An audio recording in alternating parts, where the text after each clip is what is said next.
Welcome back to the garage. Or if you're new to the channel and this is the first video of mine that you've seen, welcome to the garage. My name is Zane. In today's video, the weather is finally nice enough to work on something outside without having to wear 50 layers of clothing or risk the chance of freezing. But before we head out there, I just wanted to say a special thank you to all of the kind supporters and subscribers of my channel. Just as a reference, the last video that I done removing the engine from my international wrecker got over 9,000 views in almost 3 weeks, which is pretty astounding for my small channel. All of the kind comments, all of the subscriptions and thumbs up on the video actually helped me out a lot more than you would ever imagine. It really motivates me more to get outside and work on these projects, so I cannot thank you all enough for that. But on the same note, if you're one of them people that just likes clicking on my video to give it a thumbs down, just remember this warning. You do that again and I'll break every bone in your body. All joking aside, let's actually get outside and do something.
Clean the garage floor up nice, and just whenever you think you have all the coolant out of an engine, you get a cruel reminder like what's left on the floor here.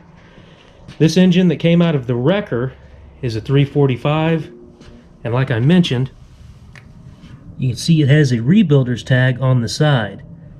Now when I got the truck running, I drove around in my field. It didn't smoke, make any unusual noises, so I believe this engine has low miles on it.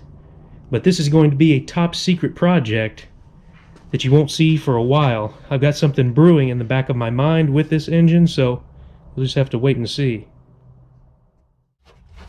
The next thing I'm going to do is pretty much rob the interior of this truck for any good parts. I'm going to take out every single one of the switches, all of the gauges, the ignition, even take off this Myco brake lock in case I ever have to use it on another one of these trucks. I'm not sure if they really work. I can always test them once I get them into the garage, but it's a good idea to take these parts out just in case I ever need them for something else.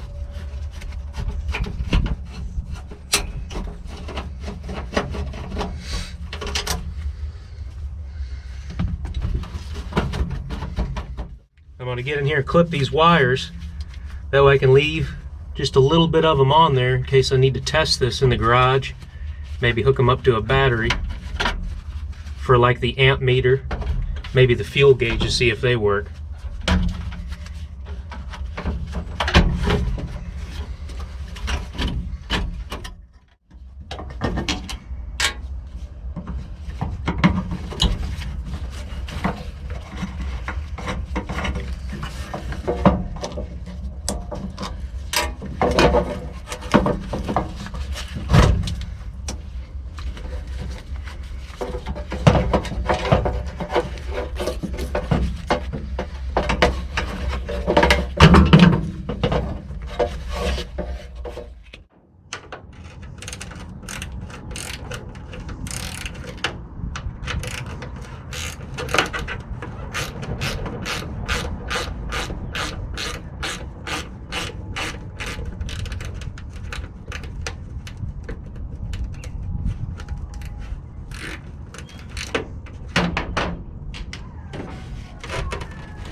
interrupt this program to bring you a special report.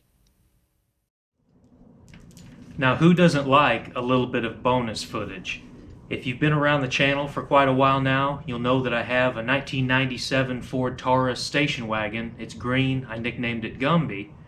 Now, that car started up and run, but it had a blown head gasket for quite a while, actually. It leaked internally, turned the oil into a milkshake, and I actually got around to swapping the engine in that car, and this is the one that came out of it. Now, for bonus footage, I want to take you down off of the camera stand. We'll do a quick look around on this engine, and I'll show you how terrible it looks inside. And I think I might also drain the oil out of it before I take it out of the garage. But I'll give Ford credit that this thing actually did start up and run, but let me show you what it looks like. Now, I robbed basically every part off of this engine because the Ford manual shows that certain years are interchangeable, but what they mean is the engine block and cylinder heads are, everything else is completely different. But this car sat for quite a while, and you can see how bad the oil and antifreeze mixed together inside of this engine. I mean, the antifreeze took the oil and just pretty much wiped it off of the moving parts. It looks like it came from the bottom of the ocean.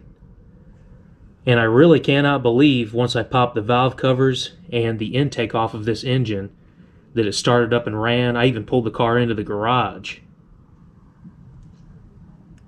It looks like it was used as a boat anchor. Well, let me get you set up now, and I'll show you what the oil looks like that comes out of this.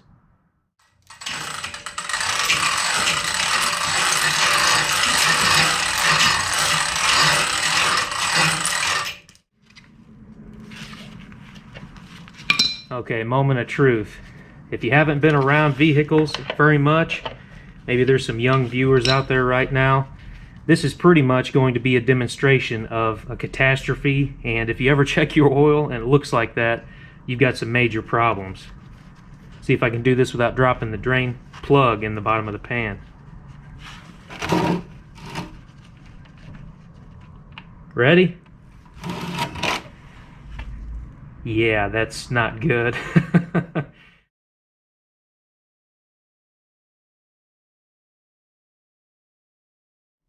The next thing I wanted to go over is I went to my post office box the other day for the channel and actually seen some fan mail. It came from Roy H. of Alabama, so we'll go ahead and open that up and I'll show you what's inside. Like I may have mentioned before, don't ever feel obligated to send me anything, but it is nice. You can always send pictures of your projects, what you're working on, that kind of material. I love to see that kind of stuff. Looks like I got a nice letter in here. Oh, awesome. A police department flag, it looks like.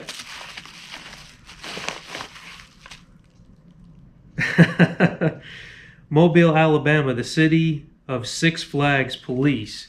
That patch, hope the camera's picking that up. That is absolutely awesome. I do have a tactical vest that I can go on, which is cool. I got a pin, or a coin it looks like, presented for excellence from the command staff. I'll take the camera and do a once-over of what this looks like once it's all laid out on the table. A key ring, that is awesome. Let me read this note real quick and we'll see if there's stuff that I can put on here. I don't want to give away nobody's last name. I will admit, that brings a huge smile to my face. I just got through reading this handwritten letter that Roy was kind enough to send me. I'll read a little bit back to you, but I'm going to skip around so I don't give away any of his personal information here at the top. But he says he just finished rebuilding the transfer case on his M38 and he's going to start on his transmission very soon. He found several worn gears during the teardown, but was able to find NOS replacements that were still covered in cosmoline from the military. Now talk about an awesome find when you're doing a rebuild on an old Jeep like this. He also says he tore apart 2 other T90 transmissions and found identical worn parts in both. He says he's read that's common for these due to the abuse they received when they were in the military. Now that makes a lot of sense. It's not like those old Jeeps were driven by grandma to church every Sunday. I'm sure they've seen their fair share of abuse back in the day. But then he goes on to say, that's all for now. Need to get moving on the transmission. I forgot to mention, one of your stickers is front and center on my toolbox lid. Now that means the world to me, and it's very humbling that not only would people enjoy the videos that I put out, but they also put the stickers that I send them on their personal vehicles, on their toolboxes, even their company trucks. It's just an amazing feeling. You know, I never really would have figured that when I started doing these videos that anybody would want to watch. And now I'm sitting at over 12,600 subscribers. So I cannot thank you all for taking the time out of your day to watch these videos. Now, Roy, you're actually going to get the first ever coupon here. I'm going to try to send these out to people that send me stuff. Like I mentioned, don't ever feel obligated. But for anybody that sends anything, I'm going to give one of these coupons. And then at the end of the year, whenever we do the other pallet fire on December 31st, we'll give away either some prizes or possibly even tools that I have restored myself. I got in a hurry and I almost forgot to film a close-up on the items that Roy sent me. But what I was thinking was a flag is actually one of these neck gaiter masks. And you can see the Mobile, Alabama Police Department insignia on here. Then you have the double-sided coin. Very nicely made. And it's black and blue just like my channel colors, so I definitely like that. Then there's the key ring, which for all of you that watch the videos know I have a ton of projects, so that will definitely come in handy.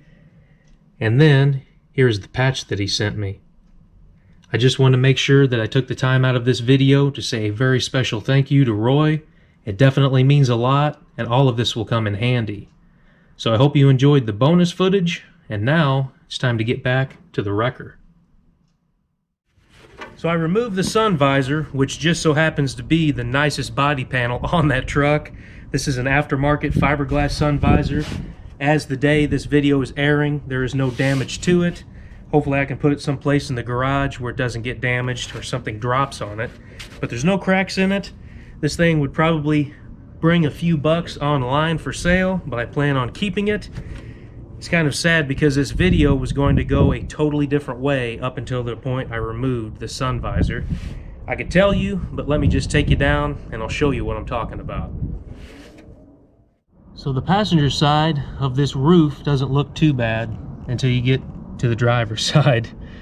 In my defense, you can see where the sun visor actually hung down over the top of the windshield, but I didn't even think to look underneath of it. And as you can tell, this is, yeah, pretty much as rotten as you can get. This cab is probably one of the worst that I've seen on an international truck. They're pretty bad for rusting out, but this is, I should have done a better job at looking at that. So the video is not over just yet. I have to jump in here for a minute. I ran into some technical difficulties when I was editing this video the other day, and now we're here in post-production going over something that I already talked about. But we'll go on about that later on in the video. But what I was going to say is I didn't buy that wrecker for the skin of the roof and the cab visor on it. I actually bought it for the wrecker bed that's going to end up on the truck behind me. If you're not familiar with the channel, this is my 1959 International AC-170. This truck is four-wheel drive, it's a 2-ton, and it's going to look amazing with that wrecker bed sitting on the back of it.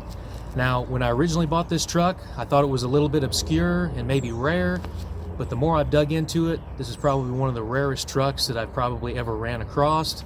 We'll go into that a little bit more in another video that I have planned on this truck.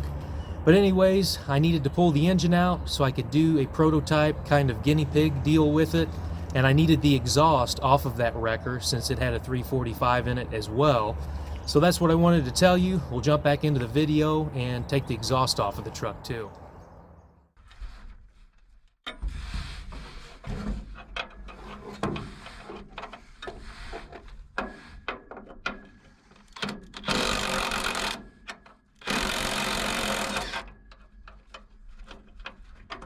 See, the trick is getting yourself twisted into the right shape to get into to where the fasteners are at.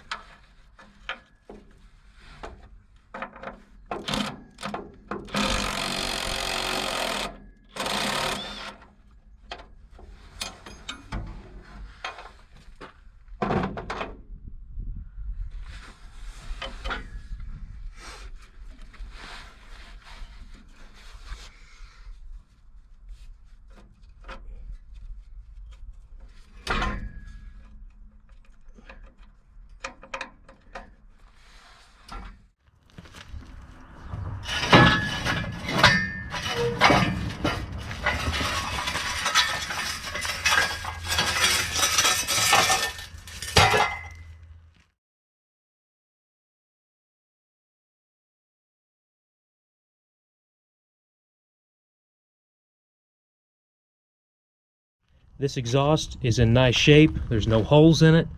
It does have some surface rust, but that's no big deal at all for what I'm using it for. This straight section should be easy enough just to swap from one side to the other. It's the one on this side that I'll have to cut this exhaust right here and right here. I'll flip this one upside down and I'll rotate this one where it's facing downward. That way I can use this on the opposite side. So now you've made it to the end of this video, but stick around if you want, because what actually happened was I recorded myself starting up the TD6 dozer, moving that wrecker down into the field just to get inside, review all the footage, and realize that junk action camera of mine did not record a single minute of audio. So I'll give you my outro and then I'll add the clips at the end of this video, probably put some music over it since there's no audio at all. But anyways, just consider this video me getting back into the swing of things to work on these projects since the weather's nice. But thank you very much for taking the time out of your day to watch this video. It truly means a lot. If you enjoyed it, please give it a thumbs up, leave a comment or a question down below. Consider subscribing if this is the kind of content that you're into. And as always, just a friendly reminder that it doesn't matter if you're working on your project in a garage or in your driveway. What matters is that you go out there, you do the job yourself, and you learn more about your project, whatever that project may be. Now that this video's over, how about you go outside and work on something? My name is Zane, and I'll catch you next time.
Look how they massacred my boy.